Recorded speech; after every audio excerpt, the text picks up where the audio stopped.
क्या पढ़ा था, लिटिल बेंजामिन स्टोरी में हमने ये पढ़ा था कि जो फादर गोल्डन रहते हैं, he might be reading a book, वो बुक शायद पढ़ते रहते हैं और तभी उन्हें किसी के रोने की आवाज़ सुनाई देती है।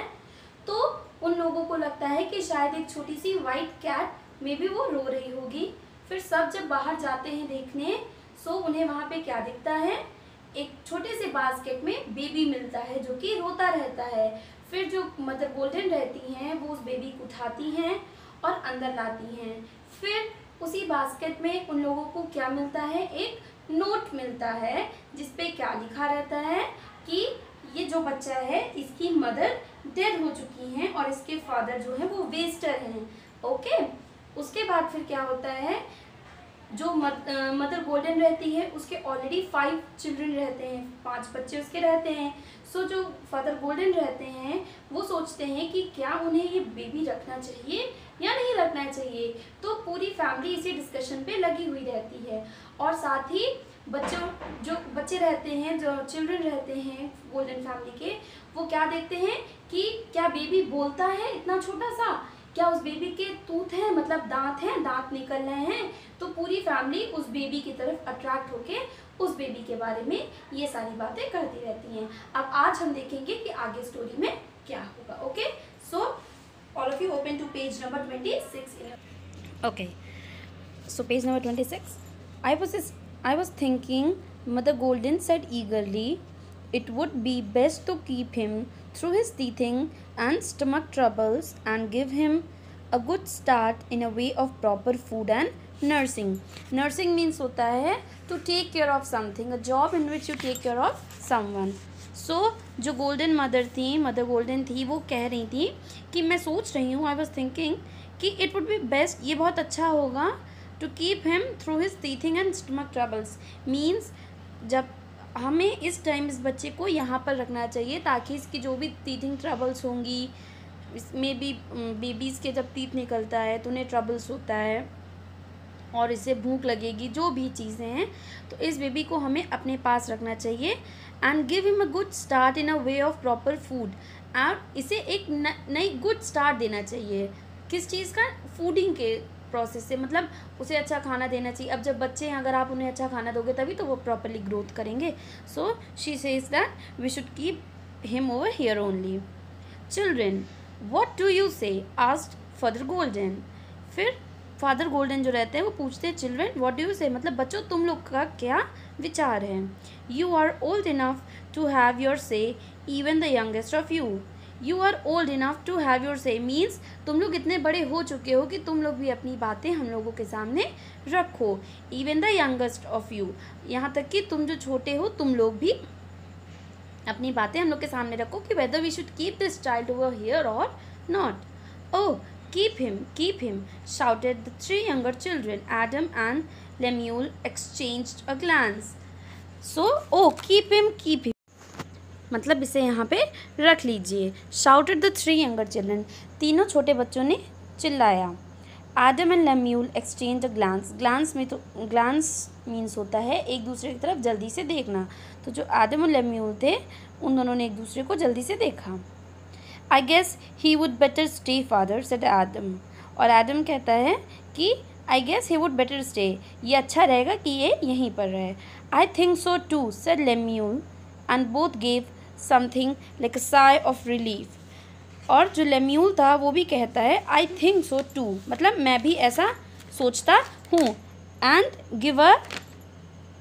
gave something like a sigh of relief.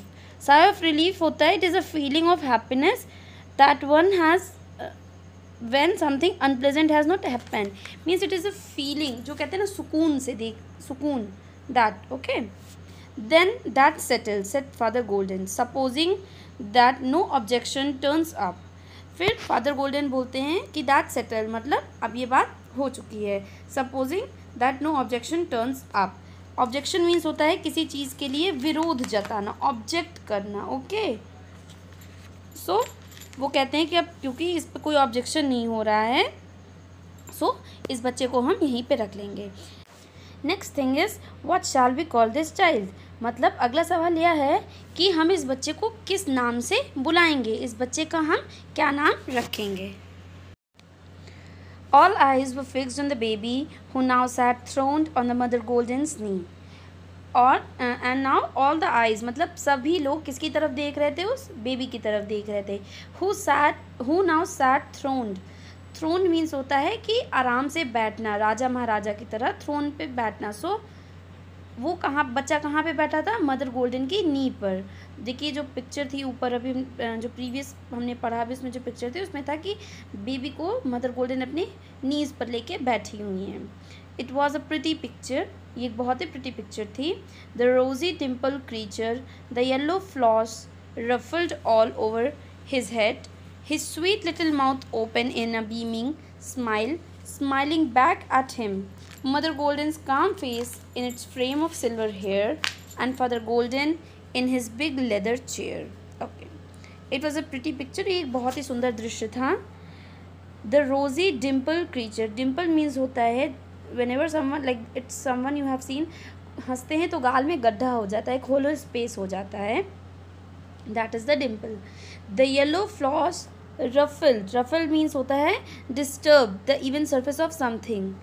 किसी भी स्मूथ चीज़ को डिस्टर्ब कर देना ताकि वो रफेल हो जाए, वो स्मूथ ना रह जाए. Okay. All over his head, it means जो उसके गोल्डन येलो जो हेयर्स थे उस बच्चे के, वो उसके पूरे हेड पे रफल्ड थे, फैले हुए थे, बहुत सॉफ्ट हेयर्स जो उसके थे. His sweet little mouth open in a beaming smile. और वो जो उसका छोटा सा जो माउथ था वो बहुत ही मतलब जब वो हंस रहा था तो बहुत ही उसकी जो स्माइल थी चीयरफुल थी, बहुत ही ब्राइट थी. और छोटे बच्चे आपने देखा होगा they open their lips and then they smile, मतलब वो अपना हल्का सा मुंह ओपन करके खोल के हंसते हैं. Smiling back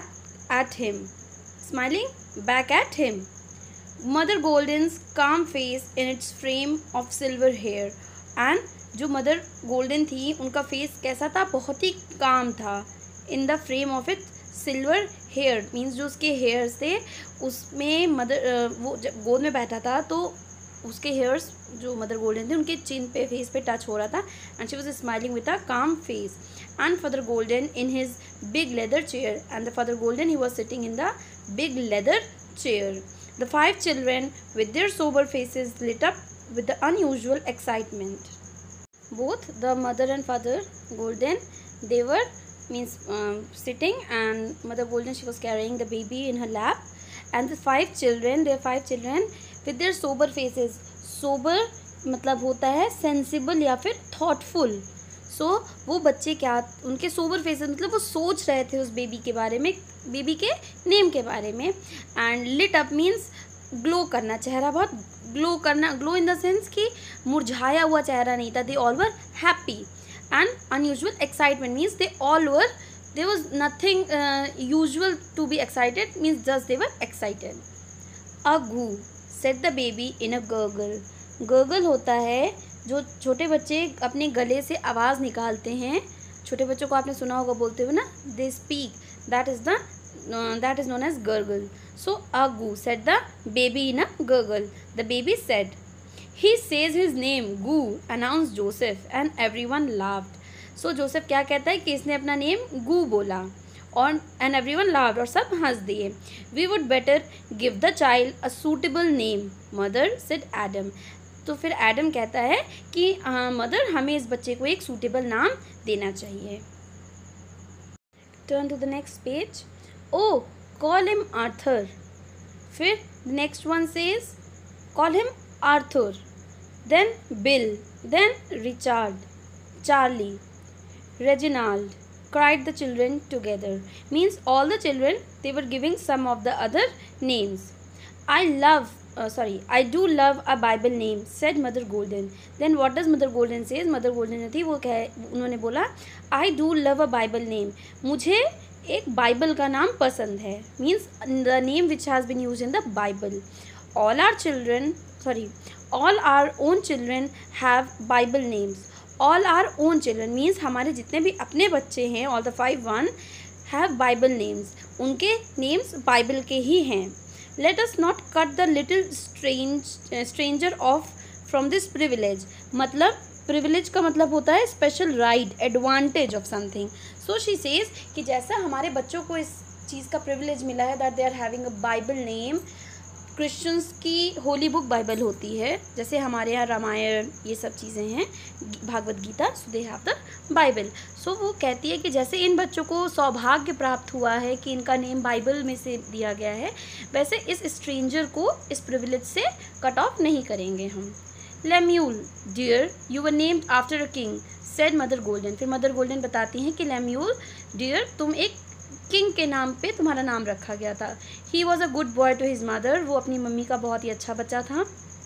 and so are you, और वैसे तुम भी हो। Bring the Bible and let us see what it opens at. Joseph you are the youngest, you shall open it. Then फिर जो मदर गोल्डन थी वो कहती हैं कि बाइबल लाओ और हम उसे ओपन करते हैं, देखते हैं कौन सा नाम ओपन होता है। फिर वो जोसेफ से कहती हैं कि तुम सबसे छोटे हो इसीलिए तुम ओपन करो। Joseph opened a great brown leather Bible and closing his eyes laid his hand on the page, then looking down he read। और जोसेफ क्या करता है, वो एक ग्रेट ब्राउन लेदर बाइबल लाता है और अपनी आंखें बंद करके उस एक पेज पे वो अपनी फिंगर रखता है और फिर वो नीचे देखकर पढ़ता है। There is a little Benjamin, their ruler, and the princes of Judah, their council, the princes of Zebulun and the princes of Naphtali। Zebulun and Naphtali are difficult names, said Mother Golden। So वहाँ पे line जिस पे वो finger रखता है वहाँ पे लिखा रहता है कि there is a little Benjamin, और उनके जो रूलर हैं प्रिंसेस हैं जुडा, उनके काउंसिल प्रिंसेस जेबुलम और नेप्थली। सो जो मदर गोल्डन थी वो बोलती हैं कि Zebulun and Naphtali are difficult names. Benjamin shall be this child's name, little Benjamin, the Lord bless and keep him. फिर मदर बोलती हैं कि बेंजामिन इस बच्चे का नाम होगा, लिटिल बेंजामिन मीन्स छोटा Benjamin, the Lord bless and keep him. Bless means होता है ब्लेसिंग्स, आशीर्वाद। भगवान से बोलना कि आप किसी के ऊपर अपना आशीर्वाद दीजिए, उसे प्रोटेक्ट करिए। सो वो कहती हैं भगवान इस बच्चे के ऊपर हमेशा अपना आशीर्वाद बनाए रहें, and keep him safe means उस बच्चे को हमेशा अच्छे से रखें। So I hope all of you have enjoyed the story. After this, you will get the exercises of this chapter which you have to do in your fair class or copy.